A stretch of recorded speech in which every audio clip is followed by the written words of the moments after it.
So today we're reviewing this paper, Searching for Small Primordial Black Holes in Planets, Asteroids, and Here on Earth by De-Chang and Dejan Stojkovic. I think I got that right. Right, so, the title caught my eye. It's a short paper, so we'll see where it goes. Let's read the abstract really quick, and then we'll dive right in. So, small primordial black holes could be captured by rocky planets or asteroids, consume their liquid core from inside and leave hollow structures. We calculate the surface density and surface tension of a hollow structure around a black hole, and compare them with the density and compressive strength of various materials that appear in nature to find the allowed parameter space. For example, granite or iron can support a hollow asteroid planetoid moon of the size up to 0.1 times the radius of the Earth. Along the same lines, future civilizations might build spherical structures around black holes to harvest their energy. Using the strongest material that we currently know how to make,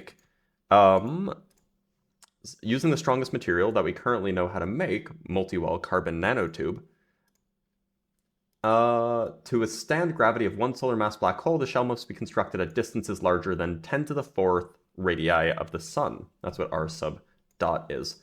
Alternatively, a fast black hole can leave a narrow tunnel in a solid object while passing through it. For example, a 10 to the 22 gram black hole should leave a tunnel with a radius of 0.1 microns, which is large enough to be seen by an optical microscope. We could look for such microtunnels here on Earth in very old rocks or even glass or other solid structures in very old buildings.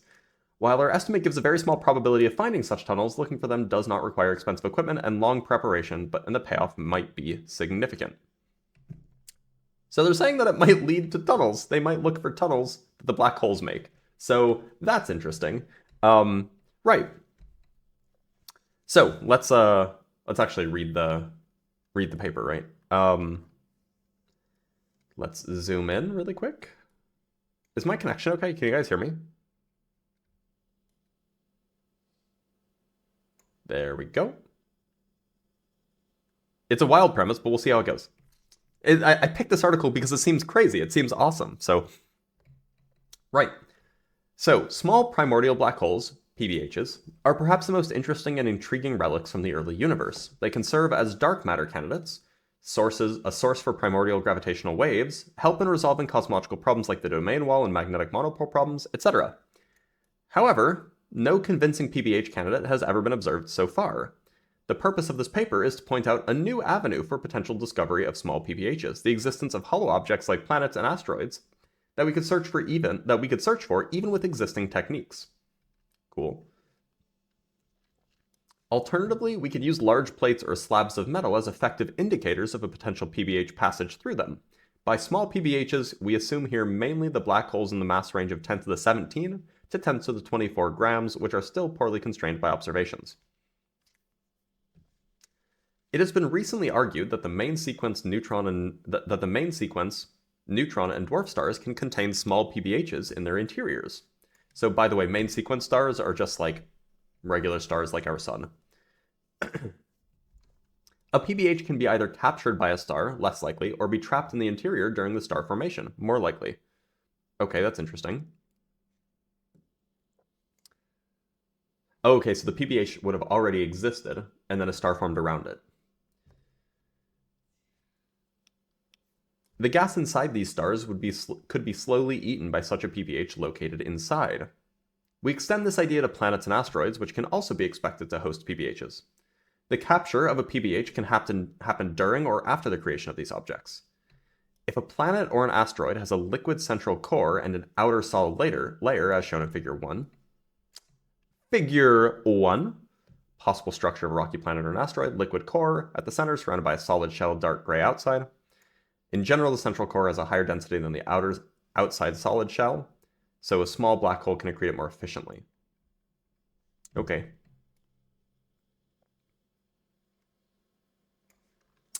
Then a captured PBH can absorb the liquid core whose density is higher than the density of the outer layer. If the solid layer around the core is strong enough to support itself, then a hollow planet asteroid is formed. This process is illustrated in Figure 2. Let's go look at Figure 2. Figure 2. Here it is. Formation of a hollow planet or an asteroid. A planet is formed around a small primordial black hole. So I guess the black dot is the black hole. B, the central core gets slowly absorbed by the black hole. If the outer shell is a strong enough compressive strength, then the shell can support itself, leading to a hollow object. That's neat. If the liquid core becomes solid before it is completely eaten by the black hole, there will exist an empty shell between the outer layer and the central core. That's extra weird and really cool. Who knows if this is possible, right? Any eventual future collisions between this massive shell and other asteroids may separate the shell from the black hole. Any eventual future collisions between this massive shell, so the shell around it, the shell of matter, like the planet, and an asteroid, it'll bump the outer shell, but it won't cause the inner black hole to move.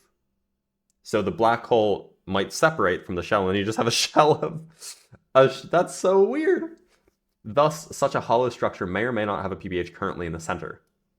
That's so weird.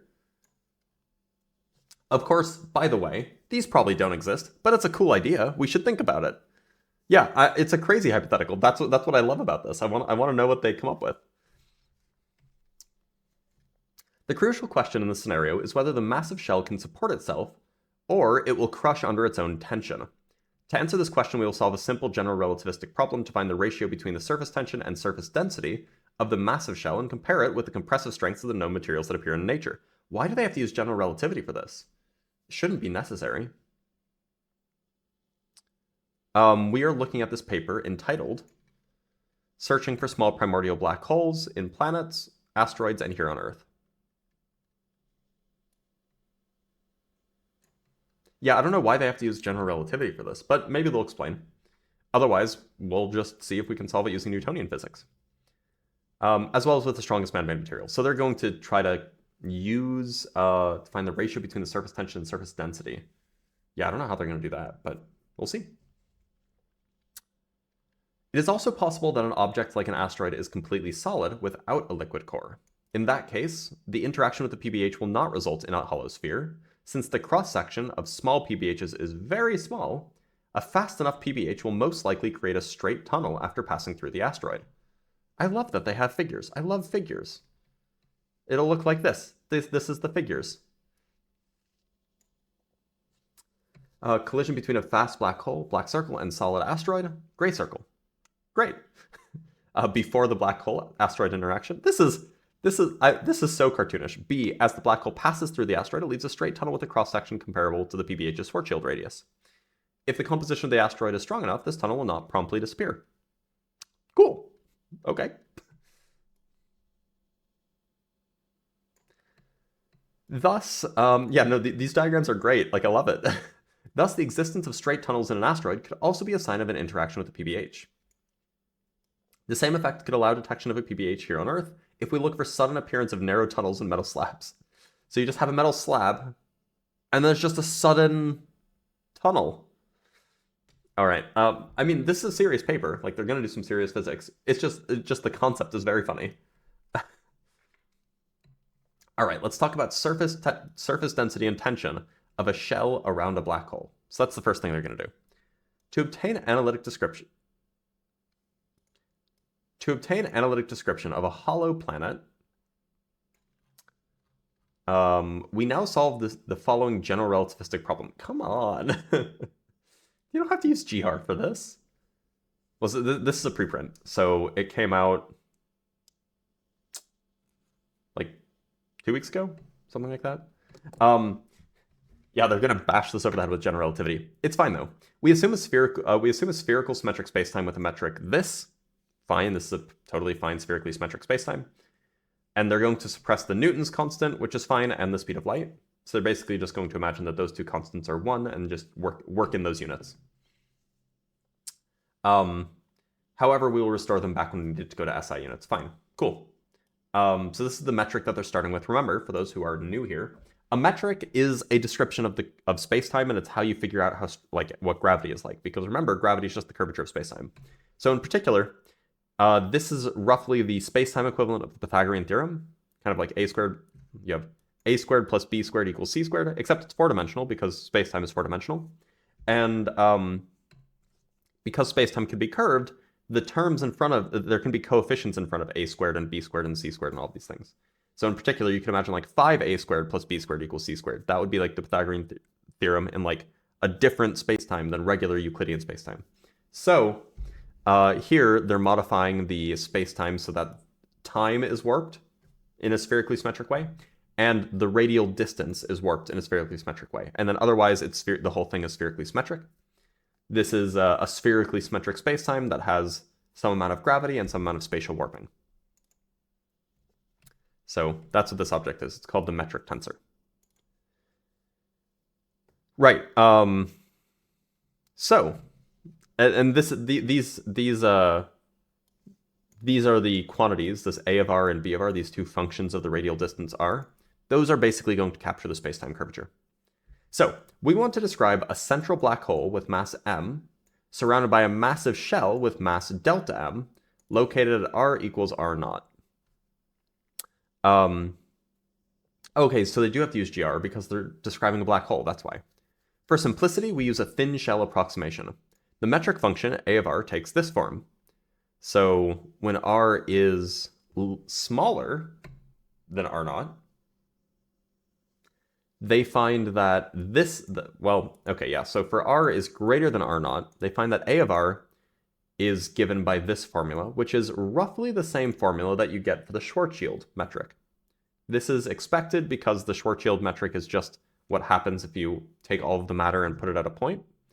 And if you do that, well, the shell theorem says that any spherically symmetric distribution of matter should behave as if all of the mass is at a point from the outside. So that's why this looks the way it does. As for inside the shell, I have no idea how they're getting that result.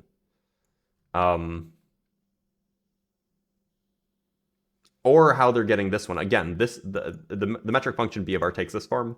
This is, again, what we would expect for the metric tensor. For outside of the... Oh, now this is confusing.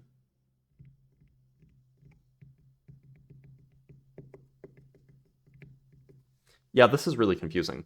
So here, the metric function for the... Oops. There we go. The metric function for the space-time warp, or for the spatial warping. So A is the spatial warping, or is the temporal warping term. That's roughly the term that contributes to gravity, like the gravity that we feel. And B is the term that corresponds to some sort of spatial warping. And so the form that they have for the temporal warping is actually quite complicated. And it's this thing. But the form that they have for the spatial warping is quite simple. And it's not clear to me why they're different.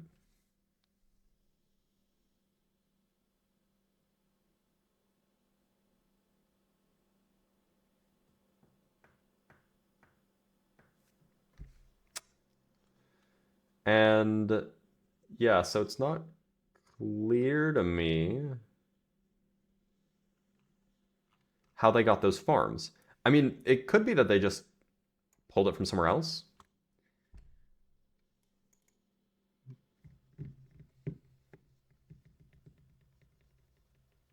But I don't understand this term here.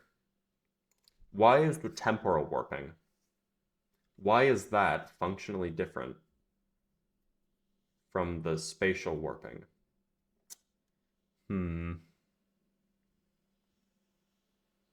So we're inside the shell. Oh no, I'm sorry. Wait, what? Hold on. There's just a typo somewhere. There's just a mistake. So you say this one when r is greater than r naught, and you say this one when r naught is less than r. Those are the same thing. There's just a mistake here. They have r greater than r naught, and they have r naught less than r. Those are the same inequalities.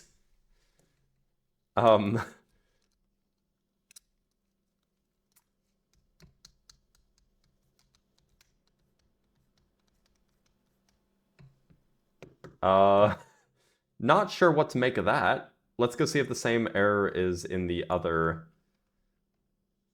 Yeah, it's the same. They did the same. They made the same error. I'm not a reviewer. No, I'm just reviewing it for funny. Yeah. When the peer doesn't review. So this hasn't been peer reviewed yet. So but this is why peer reviews are important. Yeah. So here's what we're going to do. We're going to take their metric. Is the shell in space and time? Absolutely. We're going to take their metric, and we're actually going to do a computation. We're actually going to check their work live. And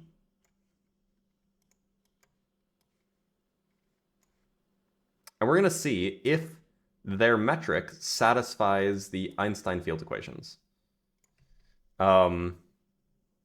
We shall see. And then we can figure out what's wrong with it if it's wrong. And we can fix it. And then we can email them and be like, hey, you made a typo here. Let me just add a source. We want to window capture. We want to window capture maple. We're doing it live. Yeah, we're absolutely doing it live. And we'll put you right here. All right, let's do a computation.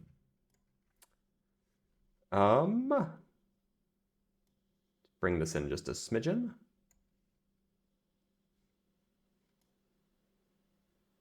There we go. And we'll bring it down a little bit. Okay. So here's the issue. The issue is that their metric doesn't seem to be right. So let's start. I'll make this bigger so you guys can see it. This is maple. So we want a 4-dimensional spacetime. We want a signature for our spacetime to be, well, we want the normal signature. We want a coordinate system given by, let's say, tr, theta, and phi. And then we can define our metric. So let's just fill it with the identity for now. And our metric, as they gave it to us, has a of r in the t slot, and then we have minus b of r here. Then we have r squared, and then we have r squared sine of theta, all squared. Now, they've told us that we have some metrics. So I know that the upper part of the limit is going to work. I'm going to try the bottom part of the limit. So I'm going to substitute in a of r is 1 minus 2m over r times 1 minus 2 times m plus delta times m divided by r naught divided by, this software is called Maple, by the way, divided by 1 minus 2m over r naught. So this is our metric function for A. And then our metric function for B is 1 over 1 minus 2 times m over r. So those are our two metric functions. Now the question is does this satisfy the Einstein field equations? My guess is no. Let's move this down a little bit. So let's just write out what the Einstein tensor is.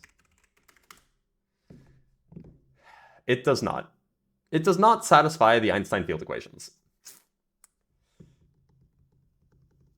Well, that's not good for them. Oh, wait a minute, hold on.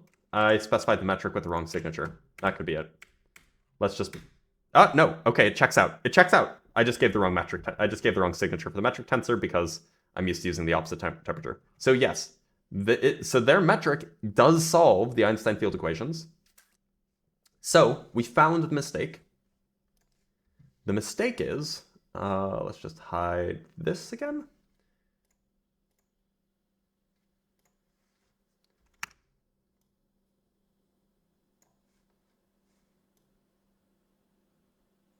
Sorry, that's supposed to be there. The mistake that they made is this is supposed to be a greater than sign here. It's supposed to be a greater than. Or alternatively, they should have put it r as less than r naught. And then the same thing is here. The same thing should have been here. This should have been r is less than r naught. Otherwise, it's fine. It's actually correct.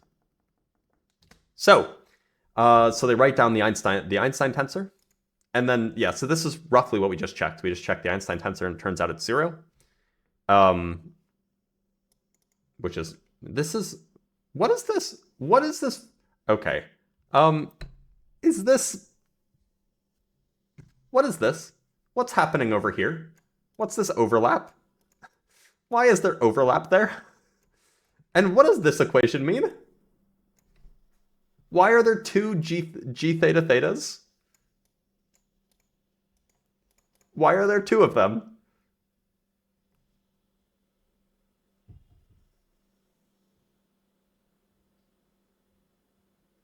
What? What is happening?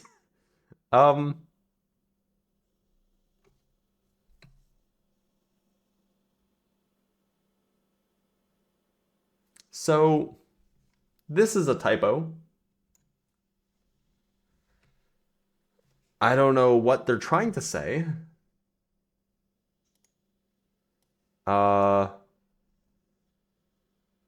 They could be trying to say that G phi phi is G theta theta, that they're actually the same, and that might be true. But it is weird. Yeah, and this formatting is terrible, but it's fine. But everything so far checks out. There's just some typos. The math doesn't seem to be bad so far. So from here we obtain a surface density, lambda, of the thin shell. So essentially what they're doing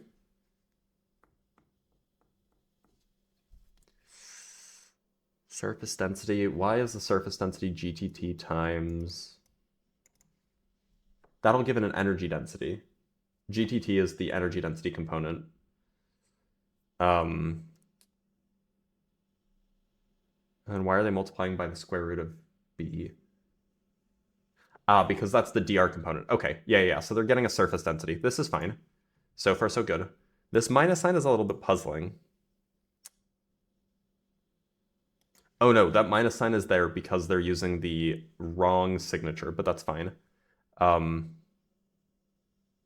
So this is fine. So basically they're trying to figure out, they're assuming that the shell is thin. They're assuming that the shell is thin, and in order to do so, they're figuring out that they're basically trying to figure out how much mass is distributed in the thin shell. And so they're basically just integrating the total energy density across the thin shell. That's why they're integrating from R0 minus to R0 plus. That's just across the thin shell. And then they're integrating the energy density there. So the energy density is GTT, and square root B dr is the integration measure if you're integrating just with respect to R. Now, this is a little bit strange because... Oh, I guess there's no theta dependence, so that's why we're getting an 8 pi. That checks out. Okay, so then you can just do the integral. They already know what GTT is, so they're just integrating this thing. Integrating it against R, which I guess you can just explicitly integrate it, which is quite nice. And so you find that you can evaluate what B, you know what the function B is. R is just going to be oh, that's weird. Yeah, no, okay, so R will take on different values, but yeah, this is a peer review live. Yeah, that's what we're doing. And their equation hangs off the edge again, by the way. But so they end up with this formula. So this tells us how much mass is in the very, very thin shell that's surrounding the black hole.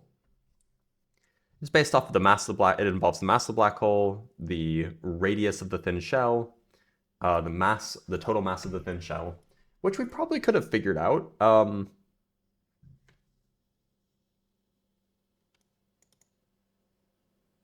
No, okay, it's a little bit strange. I was using a software called Maple. Okay, and then they're also going to calculate the surface tension by looking at the theta-theta component. So the theta-theta component roughly tells you how much...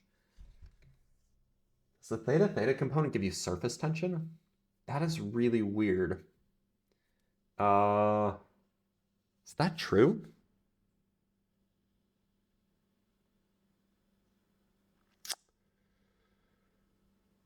Roughly speaking, the theta... Is Maple free? It's not free. I have my copy from 2015. The theta-theta component roughly tells you how much momentum... Or I guess it's how much stress, really. We can think of it as stress. Yeah, okay, no, so this would give you the stress across the thin shell. Yeah, no, that checks out. So you just integrate G theta theta. And I guess because they know what G theta theta is, They can just do the integral. And you end up with an answer that is this horrible thing. I mean, it just is what it is. I'm not going to double check their integration. I'm sure that they can integrate properly. And so you can take the ratio of the mass to this, or a ratio of the surface tension to the mass. And apparently it's actually this quite nice formula. Basically, yeah, the ratio of the surface tension to the mass is, or surface tension to the surface density, is the mass divided by twice the radius minus twice the mass. Cool. Yeah, it's fairly clean. And apparently this is an important ratio. I guess the surface density, or the surface tension to surface density ratio is important. I don't know why, but hopefully they'll explain. So, in the limit where R0 is much, much greater than 2m, so here remember that R0 is the size of the shell around the central black hole. And m is the mass of the central black hole. So if R0 is much, much bigger than the Schwarzschild radius of the central black hole, then we recover Newtonian gravity, which checks out.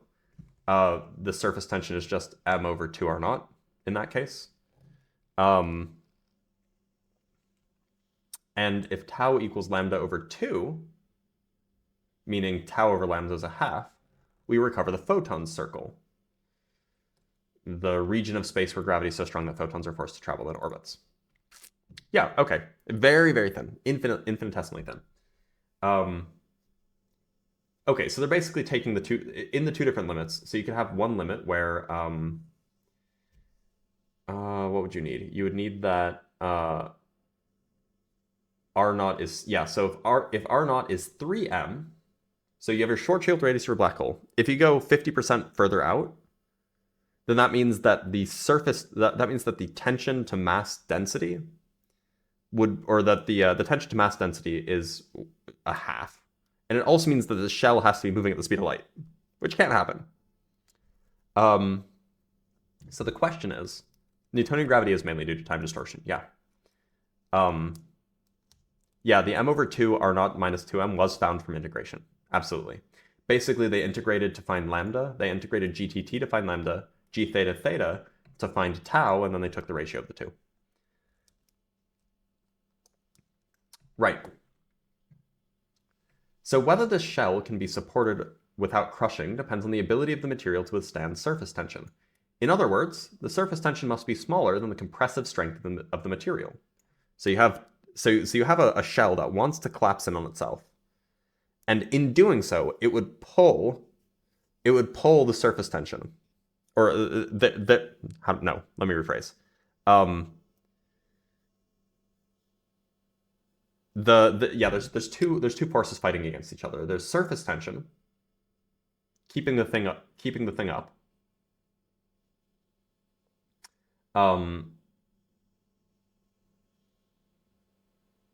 Hold on, am I getting this right?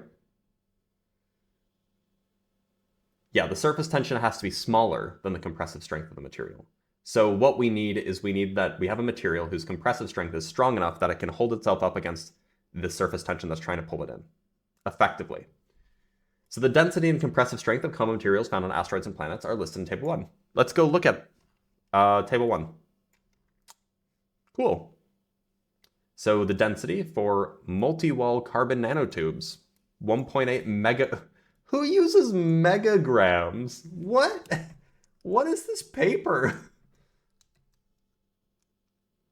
What is the... Just write 1,800 kilograms. What?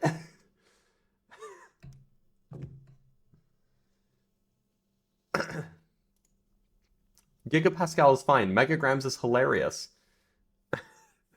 This is so... I'm loving this. This is great. So a multi-wall carbon nanotube weighs 1,800 kilograms per cubic meter. And it has a compressive strength of 10 to 60 gigapascal, which is a common unit.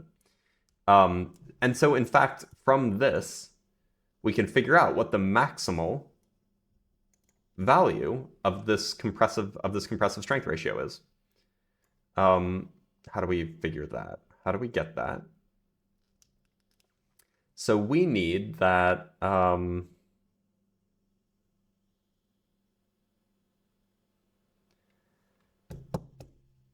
So this divided... Oh, yeah, it's just one divided by the other. That's the maximum that it can be. So you just divide this by this. Roughly, anyway. And that'll give you the maximum tau over lambda. Now, diamond, twice as dense as multi-wall carbon nanotubes. Also pretty strong. So diamond has a pretty big maximal, or has a, well, yeah, what is this saying? So the maximal is quite a bit smaller than the carbon nanotubes maximal. Then we have quartz, pretty common material, right? Quartz is less dense than diamond, but much weaker than diamond. So it has an even weaker maximal tau over lambda. Then we have iron and steel, even weaker, heavier and weaker still. We have granite, which is less heavy, but weaker. We have concrete, and we have ice. So you could have like some big carbon nanotube stuff, but so let's continue. For comparison, we added the strongest possible man-made material, multi-wall carbon nanotube. Cool. In 11, it was shown that the stability against radial perturbations becomes an issue only when the shell is very close to the horizon, of the order of the radius of the circular photon orbit. In our case, where the black hole is microscopic and the shell macroscopic, stability is not an issue so long as the strength of the material is sufficient to support gravity. So they're basically just going to assume that the shell is big and the radius of the black hole is small, which is a fair assumption if we're talking about primordial black holes. All right, planet mass and radius relation. Consider now a rocky planet or an asteroid of mass MP and radius RP. Okay, let's do that. Let's consider that. The density of the planet, rho, is related to its radius by this formula. Okay, so this is just an empirical thing. If you have a planet, I guess this is how this is the density of a planet as it relates to its radius, which is interesting. I'm not familiar with this empirical formula, but it checks out, I guess. If the radius of the planet is the radius of Earth, then I guess you get a density of the planet as like, what, 5.82 or something like that? Whatever it is. This is just some empirical relation that they're going to use. Cool. Here, the mass of the Earth is 5.9 times 10 to the 24th kilograms, and the radius of the Earth is 6.371 times 10 to the 3rd kilometers. Don't they mean megameters? Don't they mean 6.371 megameters? Anyway, I shouldn't be making fun of it. It's actually a good paper, and it's interesting. It's just their choices are so weird. It's not a typo. It's correct. As written, it's correct, but it's just... Anyway, so... Yeah, so this is 6.371 times 10 to the 3rd kilometers, which is 6.371 megameters. Like, it just is, right? 10 to the 3rd kilometers is 1 megameter. Anyway, so those are the Earth's mass and radius, respectively. The planet's mass is related to its radius by this formula. So...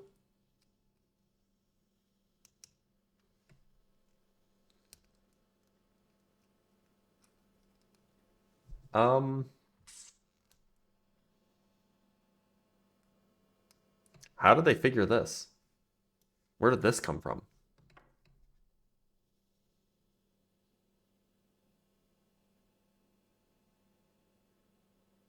Oh, I guess these are just empirical formulas. I kind of doubt that AI helped them. I don't think that this was written by AI. No. I guess these are just empirical formulas, but they really should have cited these.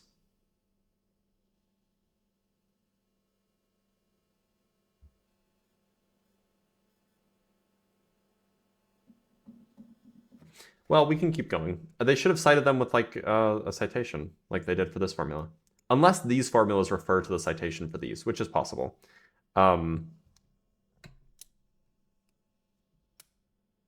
Jorge. They're in natural units. You missed it. We're at the beginning. But they're in natural units where G and C are 1. See, they're careful with this. They do say that they're going to set G to 1 and they're going to set C to 1.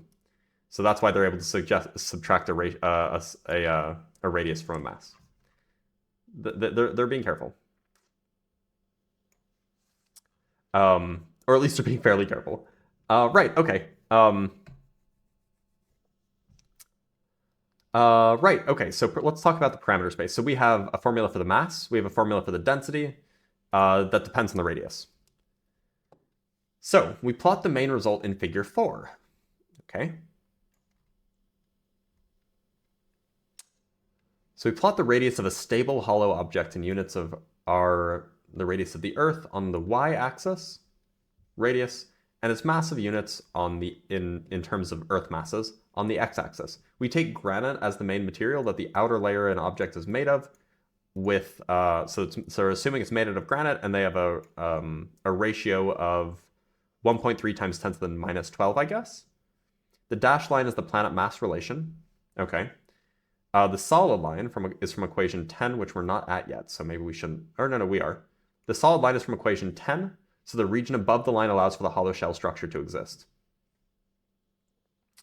For this value of tau over lambda, it's possible to find a stable hollow planetoid asteroid moon of the size up to 0.1 times the radius of the Earth, which is right about here. That's interesting. Okay, let's read.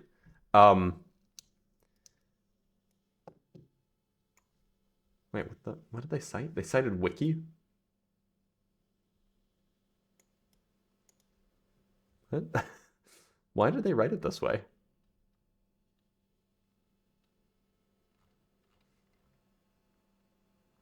Okay. Let's keep reading. We pick the value for the ratio of 1.3 times 10 to the minus 12, which is, for example, supported by granite or iron. We plot the planet radius versus mass relation to equation 12. So they're plotting planet mass versus ratio, or versus radius. And also radius versus mass relation for the fixed value of this ratio. So that's from equation 10. So equation 10 is here. They're plotting this as well.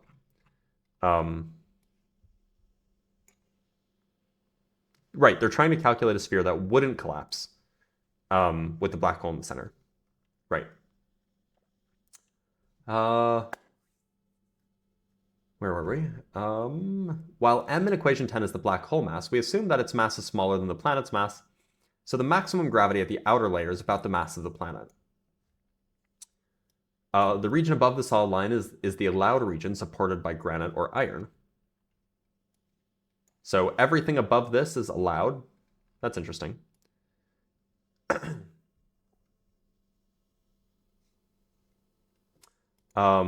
Therefore, the parameter space for a stable hollow object is the portion of the dashed curve located above the solid line.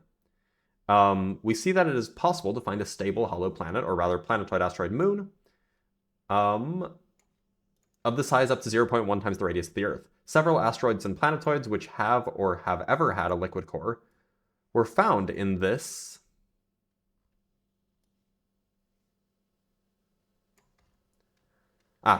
region.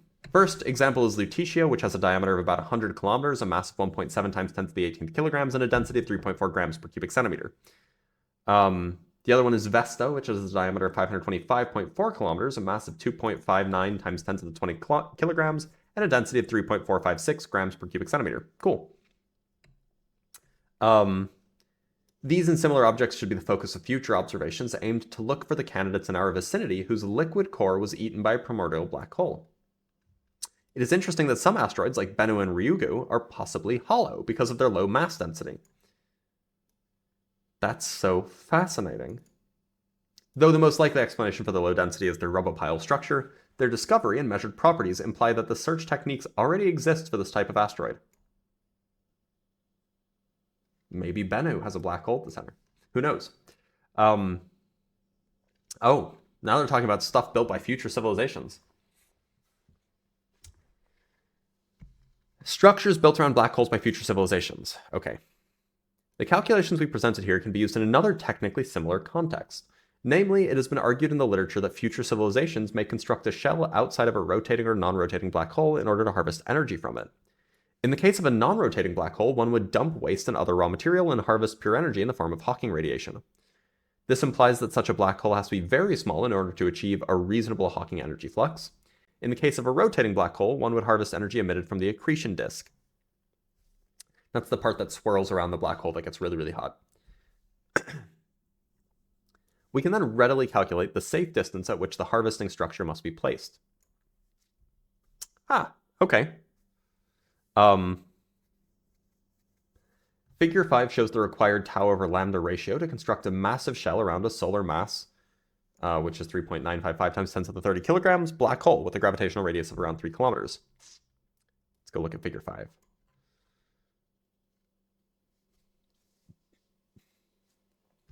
So the ratio tau over lambda of a massive shell is a function of its radius. We set the central black hole mass to 1 solar mass. The horizontal line represents the maximum value of the ratio for the corresponding material. So, I see. So here, so you could have a smaller, okay.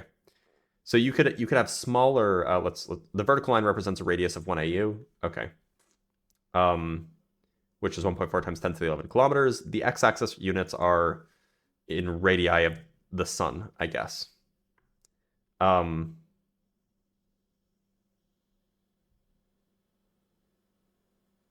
So basically what they're saying is that if you have a multi-wall carbon nanotube structure, then you can have more stress and your black hole capturing device can be smaller. It could be like 1,000 times the size of the sun.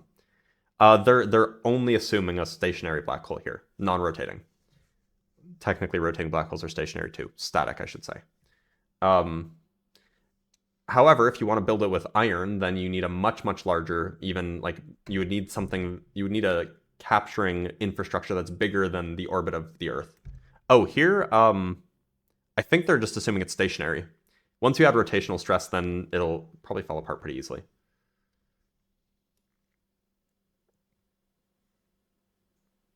So, wait, what black holes are stationary, which ones aren't? So any black hole that doesn't vary with time is stationary. That's what it means. So real physical black holes in the universe are generally not stationary, but anyway.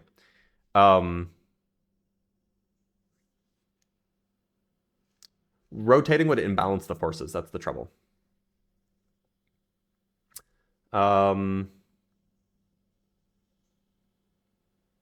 Right. So figure 5 shows the required tau to lambda ratio to construct a massive shell around a solar mass black hole with gravitational radius of about 3 kilometers.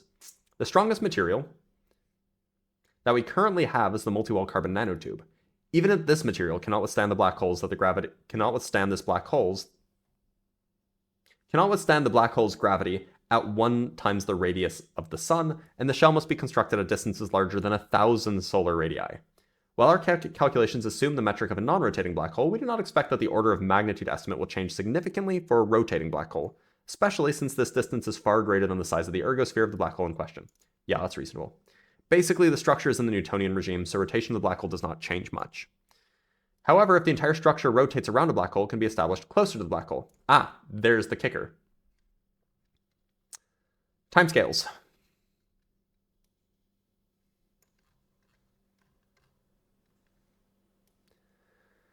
To verify the validity of the hollow planet scenario proposed, we now estimate the relevant timescales. The time-dependent mass evolution of an accreting black hole, assuming Bondi accretion, is given by this formula.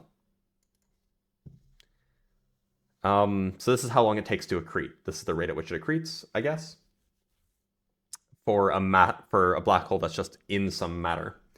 So here, G is Newton's gravitational constant, C is the speed of sound in the accreted material, rho is the density of the material, and the black hole mass is m sub b of t. At some moment in time, where m naught is the initial mass of the seed black hole. We can invert this equation to obtain a time interval needed for a complete fluid object to be eaten. So for example, a star. Does accrete mean ripped apart? It just means absorbed, just means eaten.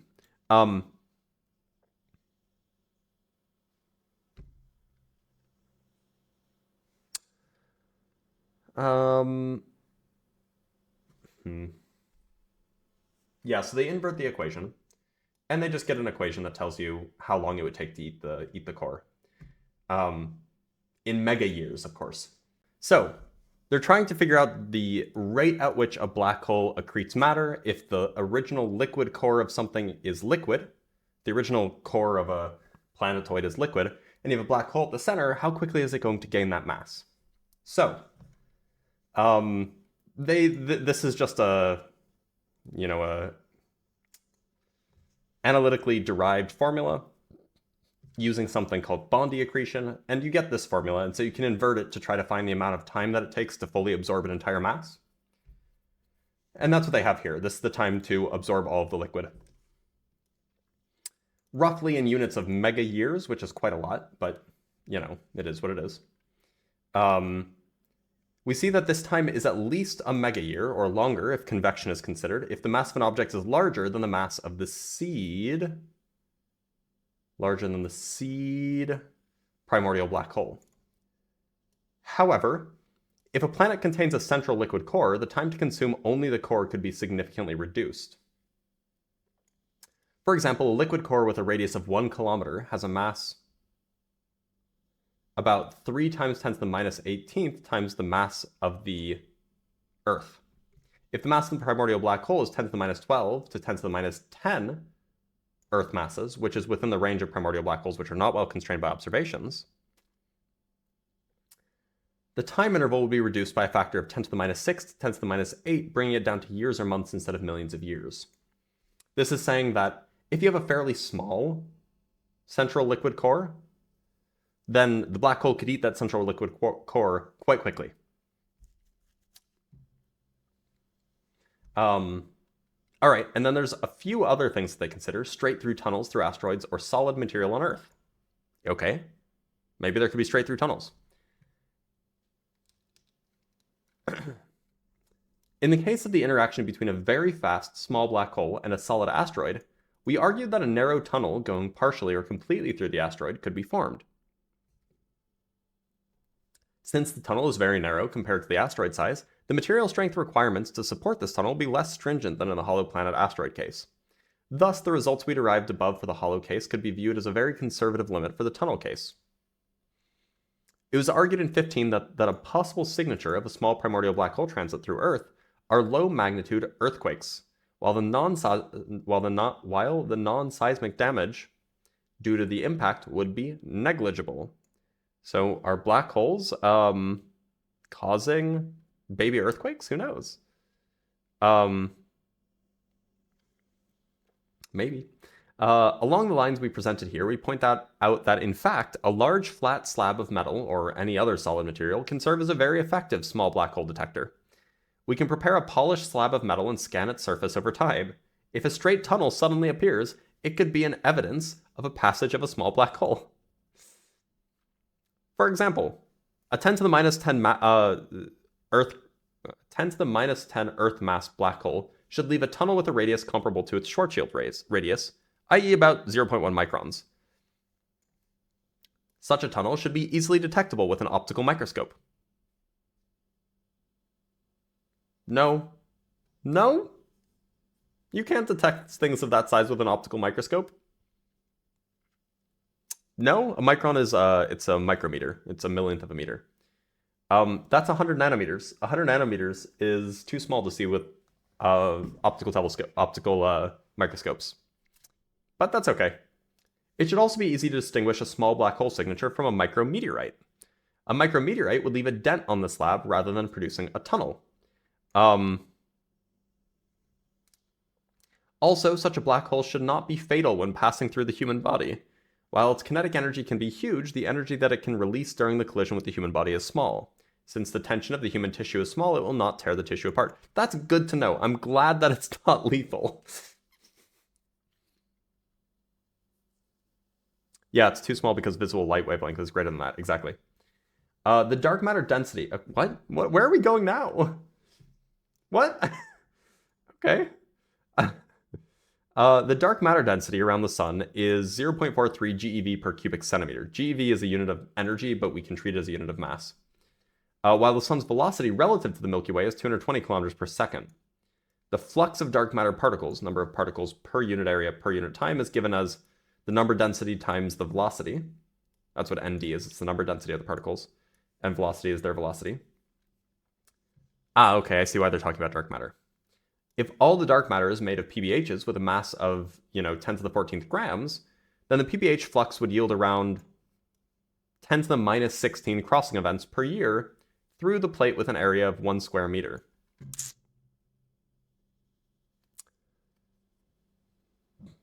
This number is too low for any reasonable time observation. Yes, it is too low. That is not very many crossings. However, we could look for straight microtunnels in other solid materials like glass or rocks that old buildings are made out of, which existed for hundreds and perhaps thousands of years. Ultimately, to maximize the probability of finding them, we could look for these tunnels in rocks that are billions of years old. For example, a billion-year-old rock with a cross-sectional area of 10 square meters should have accumulated 1/1,000,000th of a crossing so far. While this number is still very small, looking for such tunnels does not require expensive equipment and long preparation. The situation is perhaps similar to the searches for magnetic monopoles. While the theoretical probability of finding a single monopole within our cosmological horizon volume is minuscule due to inflation, we still search for them since the payoff might be very significant. We proposed here that an interesting new signature of PBHs could be the existence of hollow objects like planetoids, asteroids, and moons. Usual materials that these objects are made of can support hollow structures with a radii of up to 0.1 Earth radii. Alternatively, a very fast PBH can leave a narrow tunnel in a solid object while passing through it. In principle, we could look for such microtunnels in old rocks or even glass structures, glass structure standings for hundreds of years in old buildings. While our estimates give a very small probability of finding such tunnels, a very low cost and possible huge payoff should be enough to motivate such a search. Finally, future civilizations might build spherical structures around black holes to harvest their energy, using the strongest material that we currently know how to make, multi-wall carbon nanotube. To withstand gravity of one solar mass black hole, the shell must be constructed at distances larger than 10 to the 4 solar radii.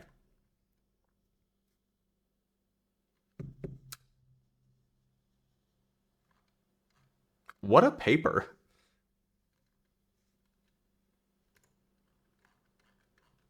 It's a weird paper. I like it. I like it a lot. But it's still a weird paper. What?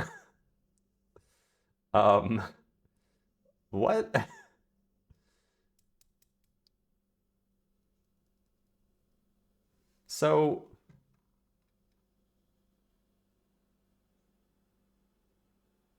yeah, Quantanaut, I think that the best way to detect those microtunnels, well, a scanning electron microscope would definitely work. The name of the first author is De-Chang or De-Chang. I'm not going to email them about the typo. They're when they send it for review, it'll be reviewed. They'll catch it. So yeah, it's actually a good question. How would you detect this without an optical because even using an optical microscope would like on a large slab would be super inefficient, right? There's got to be a better way. I wonder. No, this isn't Ask Physicist. This is peer review day. I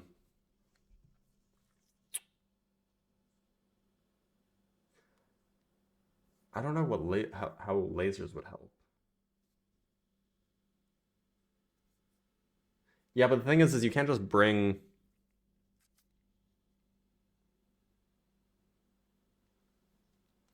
Ah, so here's an idea. Yeah. So one thing that you could do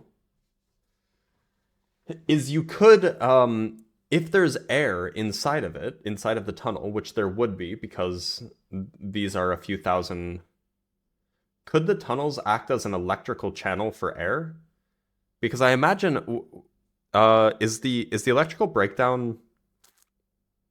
I'm just thinking, put a voltage across the like if you have a big rock, put a voltage across the rock, and see if there's a short anywhere. If the voltage is well, no, it'd probably just blow up the rock, right? Yeah.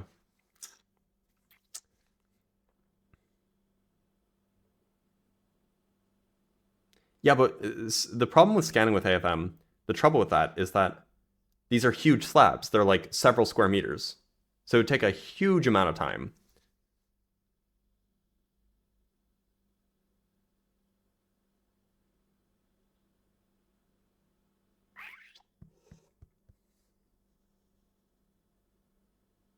there's gotta be some sort of method that'll just tell us if there is one without actually having to find it. That's what I'm thinking about. I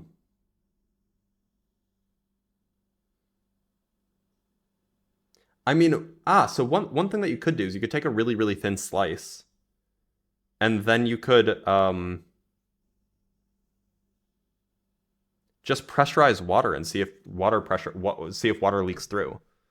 Because or some low viscosity fluid, right? Because the holes would be big enough that low viscosity fluids could pass through. But if there's no holes anywhere, then there'd be no liquid would pass through at all.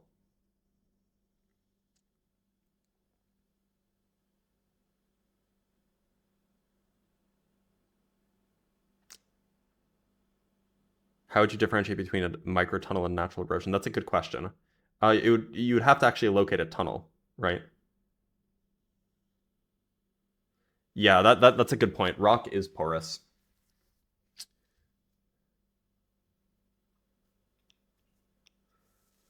I mean, look, the thing is that the chances of finding one is so small that you need a really, really cost-effective way to do this for a lot of different samples, because otherwise nobody's going to fund this, because your chances of finding one, so if you have a billion-year-old rock with a cross-sectional area of 10 square meters, you would have to test 1 million of them, right? So you need something to make it really cost-effective.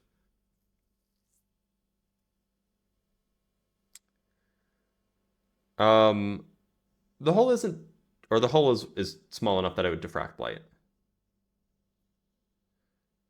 The only reason we're assuming it's this size is because this is like a good bound and a good estimate for like where we would expect the size to be. Well, I'll let the experimentalists try to come up with a good explanation. I'm gonna go back to, well, I don't know. You could use a shorter wavelength light.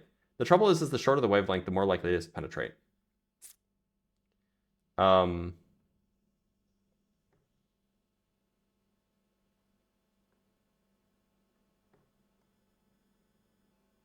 don't think that there's enough windows to do it, right?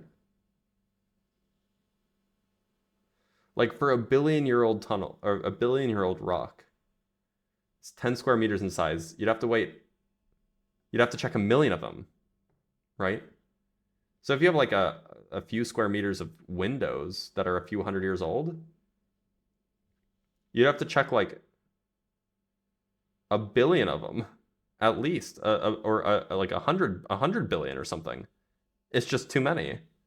Like it's not doable. You would just have to do it on old rocks. Crystals might work. That's actually like old crystals might work, but the crystals aren't very big, right? Yeah, the issue is that not a lot of crystals are very big.